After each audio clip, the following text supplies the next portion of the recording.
जय जवान जय किसान. फडणवीस साहेब येत आहे 28 तारखेला तुमच्या नागपुरात. मालाले भाव आणि कर्जमाफी आणि 50,000 रुपये हेक्टर नुकसान भरपाई मागण्यासाठी जे बोलले होते कोरा कोरा कोरा. मालाले भाव 50,000 रुपये हेक्टर. लवकर द्या लवकर द्या लवकर द्या. आम्ही शेतकरी ये पाजून कुराला आणि कोपऱ्या घेऊन येऊन राहिलो. वाटलं पाहिजे ना का शेतकरी आहे म्हणून. कारण आमचं हत्या तेच आहे आणि तुमच्या समोर टाकून देईन. करा आता तुम्ही शेती करून बघा. शेती या घ्या तुम्ही कोपऱ्या घ्या कुराळा घ्या शेती करून दाखवा आम्हाला. आमचं जीवाचं रान कसं होते देवेंद्र फडणवीस साहेब करून बघा तुम्ही. येत आहे आणि मालाले भाव घेऊन जाणारच आहे. कारण आम्ही शेतकरी आदिवासी आहे जंगलवासी आहे. जंगल आमच्याने चालतो. आमच्यामुळे तुमचे पोट भरते. मरणारा मरते जगणारा जगून राहिला. श्रीमंत श्रीमंत जास्त होऊन राहिला. गरीब त्याच्यापेक्षा गरीब होऊन राहिला. आणि महाराष्ट्रातला शेतकरी धुऱ्यावरच्या झाडाच्या फांदीवर अटकून राहिला.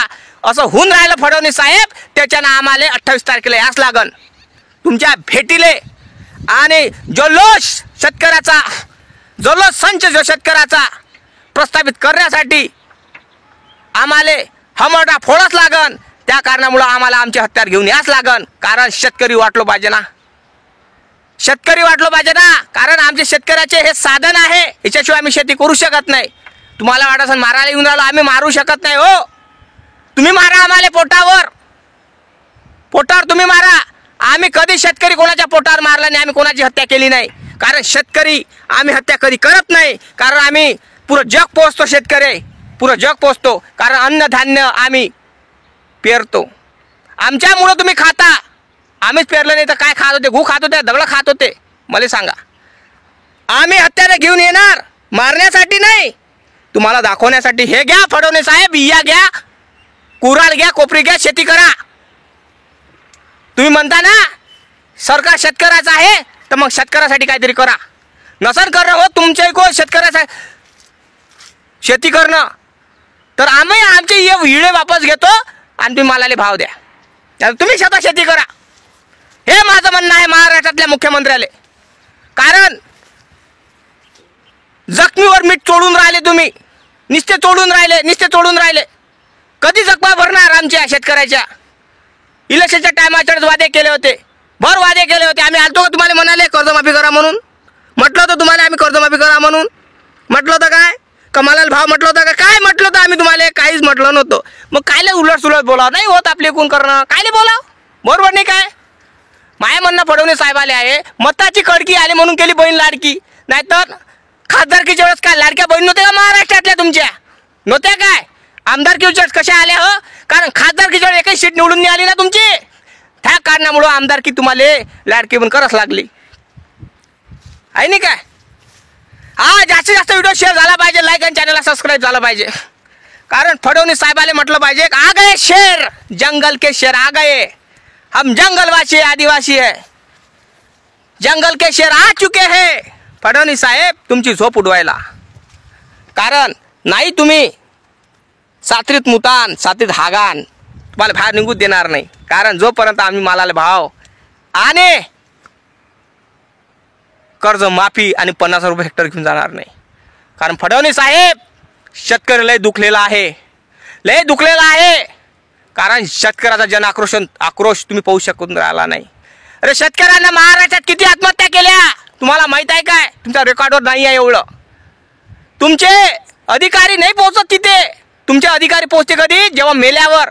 आणि तेही म्हटलं 2 ते 3 लाख रुपये देते. तुम्ही मरणं महाग केलं हो फडणवीस साहेब. मरणं महाग केलं तुम्ही. इमानात मरणाऱ्याला करोडांनी देता. रेल्वेतून मरणाऱ्याला 15-20 लाख देता. आणि झाडाच्या फांदीवर मरणाऱ्याला शेतकऱ्याला 2 ते 3 लाख देता. अरे वा. म्हणजे तुम्ही जिथे पाणी शेतकऱ्याच्या तोंडात पाणी टाकू शकत नाही मेळ्यावर टाकता. असं तुमचं सरकार. मानलं भाऊ फडणवीस साहेब मानलं तुम्हाला. तुमचं जिथे ते सरकार मारून टाकते आणि जिवंत मेल्यावर जिवंत करते. अरे वा मानलं सरकार. मानलं फडणवीस साहेब. एवढं सरकार खतरनाक आहे तुमचं. एवढं खतरनाक आहे मानलं.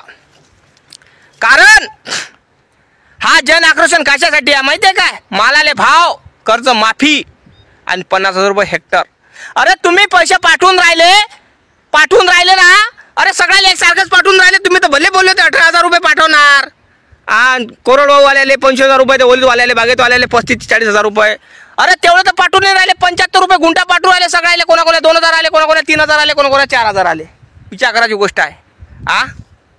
असं कसं करून राहिले? बोलतात ते खरंच जाणार आणि कशाले करता हो?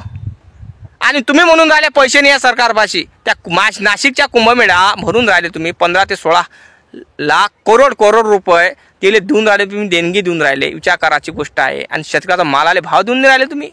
अरे 2007 मध्ये 3,000 रुपये सोयाबीनला भाव होता, आताही 3,000 रुपये आहे. विचार करायची गोष्ट आहे.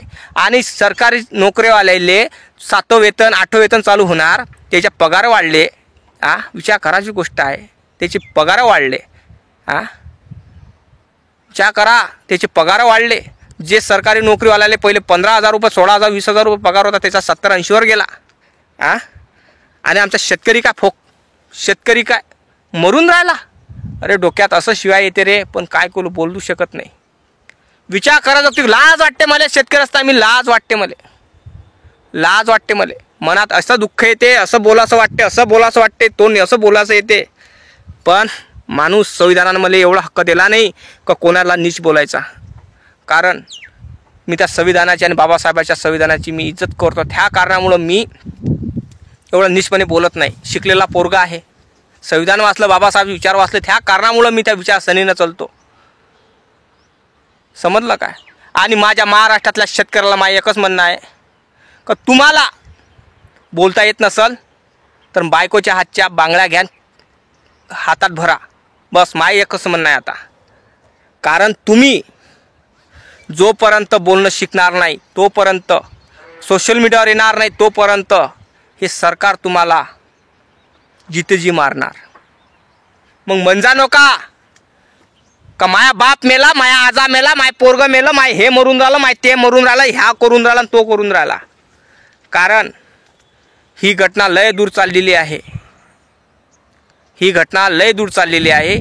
आणि शेतकरी याला जिम्मेदार राहणार, कोणचं सरकार नाही, शेतकरी. कारण इलेक्शनच्या टायमाच्या वेळेस दारू आणि मटण आणि जातीने वाटला जातो, हा विकल्या जातो. आणि जोपर्यंत हा व्यक्ती शेतकरी जाती आणि धर्म आणि मटण आणि दारूने विकला जाणार नाही, तोपर्यंत शेतकऱ्याचा राज्य येणार नाही. कळलं का? कारण शेतकरी हा पोशिंदा आहे, पालनहार आहे, अन्नदाता आहे. हा फक्त काय राहणार आहे? पुस्तकातच राहणार आहे, दुसरं काहीच नाही. त्याच कारणानं सांगून आलो तुम्हाला. समजलं?